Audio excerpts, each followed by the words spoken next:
नाम में एक अपार शक्ति है। विकार मुक्ति यानी काम विजयी, क्रोध विजयी, लोभ विजयी, मोह विजयी, मद विजयी, मात्सर्य विजयी, ये 6 रखे गए प्रधान षड विकार, जित, अनग, अकामा। काम विजयी अर्थात ब्रह्मचर्य सिद्धि, एक बहुत बड़ी उपलब्धि है ब्रह्मचर्य। ये इंद्रिय विजयी महात्मा हो जाता है जो ब्रह्मचारी हो जाता है। पर एक बात विशेषतया ध्यान रखने की, स्वाद इंद्री रसना जिसकी बिगड़ी हुई उसकी जनेन्द्री शासन में नहीं रहेगी। रसेंद्री जिसकी शासन में नहीं ना, उसकी जनेन्द्री शासन में नहीं रहेगी।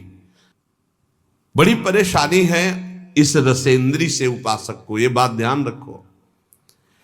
आप थोड़ी देर के लिए इस पे रखते हैं, लेकिन 24 घंटे के लिए वो विष आपके अंदर जाकर के आपको परेशान करता है। 1 मिनट का स्वाद 24 घंटे तुम्हारे बर्बाद कर सकता है, या हो सकता है चूक कर दो तो जीवन बर्बाद कर सकता है। ये रसेंद्री के स्वाद में मछली को केवल चारा दिखाई देती है, लेकिन चारा में जो कांटा है वो नहीं दिखाई देता। रसेंद्री को केवल स्वाद दिखाई देता, लेकिन उसमें जो फसाव है पतन का, उसे निर्विकारता के विशेष साधन पर चलने के लिए रसेंद्री को शासन में करना चाहिए। रसेंद्री की जय के विजय नाम है। ध्यान दीजिए, गोस्वामी जी बड़ी प्रवीणता से कह रहे, जो मोहि राम लागते मीठे। मिश्री अगर पित्त के रोगी को खवाई जाए तो उसे कड़वी लगती है, क्योंकि पित्त बड़ा होता है। और वही मिश्री अनुपान से रोज खाता रहे तो पित्त का समन हो जाएगा, मीठी लगने लगेगी। ऐसे ही नाम हमको बहुत कड़ुआ और बहुत बोझा लगता है, क्योंकि माया हमें बहुत मीठी लगने लगी। यदि हम नाम नियम से जपे तो नाम मीठा हो। जहां नाम रसेंद्री में प्रभाव किया, हर इंद्री जितेंद्री हो जाएगी, क्योंकि मूल ये रसेंद्री, और रसेंद्री सुधरेगी। अच्छा, आज से हम केवल उबला आलू और रोटी खाएंगे, ठीक है, लेकिन मन जो ललचा रहा है उसको क्या करोगे? इसे त्याग थोड़ी कहते हैं। तन छाड़े और मन गही रहे तो दोनों ही दुख हो, इसे सच्चा त्याग नहीं कहते। त्याग किसे कहते हैं? 56 भोग हैं लेकिन इच्छा नहीं है। रसबल छूटे जो विषय तभी तो सुख होए। रसबल राधा राधा राधा राधा, अच्छा नहीं लगता। कई बार पूछा जाता है कि आप क्या पाना चाहेंगे, आप उसे आज कुछ बोल दीजिए, क्या पाना चाहेंगे? तो बहुत खोजने पर यही बात आती है, राधा राधा राधा, सुना दो हमको राधा राधा, बस इससे ज्यादा हम नहीं, कुछ विशेष नहीं, बिल्कुल निर्विशेष, राधा राधा राधा। ढूंढने पर नहीं लगता कि क्या पाना है, राधा राधा राधा। चूंकि रसेंद्री का ये जो विषय भोगों में रस ग्रहण करना, इसको रोकना बहुत कठिन है, बहुत कठिन है। इसीलिए हर इंद्री का जितेंद्री और रसेंद्री का न हो तो उसे नहीं माना जाता। धैर्य जितेंद्रियता 2 इंद्रियों पर मानी जाती। 2 इंद्रियां हो गई तो 8 इंद्रियां अपने आप हो जाएंगी। 5 कर्मेंद्रिय, 5 ज्ञानेंद्रिय में 2 प्रधान मानी गई, एक रसेंद्री और एक जनेन्द्री।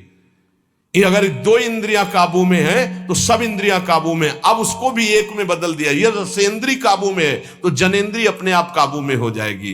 रसेंद्री को काबू में करने के लिए आपने आहार विहार छोड़ दिया, खाना पीना, उसे जितेंद्री नहीं कहते। जितेंद्री कहते हैं कि भोगों के सानिध्य में रहते हुए भी भोग की लालसा ना होना। बोले वो कैसे होगा? बोले वो नाम से होगा। बड़ी जोर की बात, भय मुक्ति और विकार मुक्ति। इसलिए उपासक को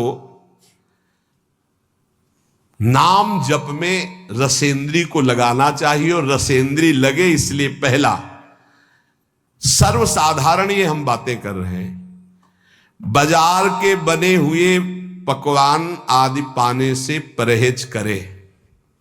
खाद्य पदार्थ सीधे जो बाजार से बने हुए हैं उनसे बचने की चेष्टा करे नाम जापक। आप क्या समझते हो? बाहर बैठ करके पा रहे हो, सब गरम गरम आ रहे हैं, आप देखो ना क्या हालत हो रही। शरीर के लिए और भाव के लिए, दोनों के लिए ये निषेध है। ये जो गरम मसाले कल चर्चा होती, बड़े बड़े जो ये भंडारों में, इसमें सब में, ये उपासक के केवल शरीर के लिए नहीं, भाव के लिए भी बहुत हानिकारक है। उपासक का एक भाव बना रहता है कि मैं बहुत अच्छा खाऊं, शरीर बलवान हो जाए। ये बहुत अनुभव की बातें इसमें लिखी हुई हैं।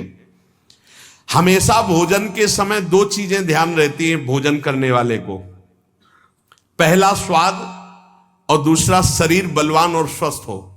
ध्यान देना, दो बातें याद करके वो भोजन पा रहा है, पहला स्वाद और दूसरा पौष्टिकता, शरीर बलवान हो जाए। जिह्वा की तृप्ति और शरीर की पुष्टता का भाव रखकर भोजन करने से तमोगुण आ जाता है। और उपासक एक बात का केवल चिंतन करता है, मेरा भजन बढ़ेगा कि घटेगा, बस ये ध्यान रखता है भोजन के समय। भगवत प्रसादी है, सतोगुणी है, कहां से बना हुआ है, किसने बनाया, ये पूरी जानकारी, और एक ही उद्देश्य है, केवल भजन बढ़ेगा कि घटेगा इसके पाने। जिसके खाने से भजन घटेगा, उस जीवन में हर एक चीज का अनुभव किया गया है। ये पाने से भजन बढ़ता है, ये पाने से भजन घटता है, ये पाने से भजन रुक जाता है। इसलिए निषेधात्मक वस्तुएं स्वभाव ही नहीं है जीवन में, कभी पाने का स्वभाव ही नहीं है। ज्यों ज्यों नाम जप करोगे त्यों त्यों हृदय में निर्विकारता आएगी, वैसे ही आप स्वस्थ और बलवान होंगे। आज ये माना जाता है कि भोजन जो बल प्रदान करता है उससे बल होता है, जैसे मांस खाना, अंडा खाना, ये खाना, वो खाना। लेकिन हम तुम्हें बताए देते हैं कि बलवान शरीर नहीं होता, बलवान आत्मबल से होता है, अध्यात्म बल से होता है। जो ऐसे गंदे आहार करते हैं उनकी चर्बी बढ़ती है, आत्मबलहीन, डरपोक, अंदर से भय रहता है, नाना प्रकार की चिंताएं और शोक रहते हैं। जिनका आत्मबल बढ़ता है तो हम मान सकते हैं कि उनका शरीर क्षीण होता है, लेकिन वो परम स्वस्थ होते हैं, उनका संकल्प बल काम करता है। एक महात्मा ने संकल्प किया, समुद्र पी गया। उनका अगस्त्य जी का ऐसे थोड़ी पेट है। संकल्प बड़वानल अग्नि की तरह पूरे भस्म कर दिया समुद्र के जल को पान कर। संकल्प, अध्यात्म बल। इसलिए निर्विकारता ही स्वस्थता है, निर्विकारता ही महाबल है, जो काम को परास्त करे, क्रोध को परास्त करे। तो नाम जप करने से समस्त विकारों से मुक्ति हो जाती है, चाहे काम, क्रोध, लोभ, मोह, मद, मत्सर, कोई भी विकार हो। नाम जप से भय मुक्ति, नाम जप से विकार मुक्ति, और नाम जप से रोग मुक्ति। नाम जप से हर रोग नष्ट हो जाता है।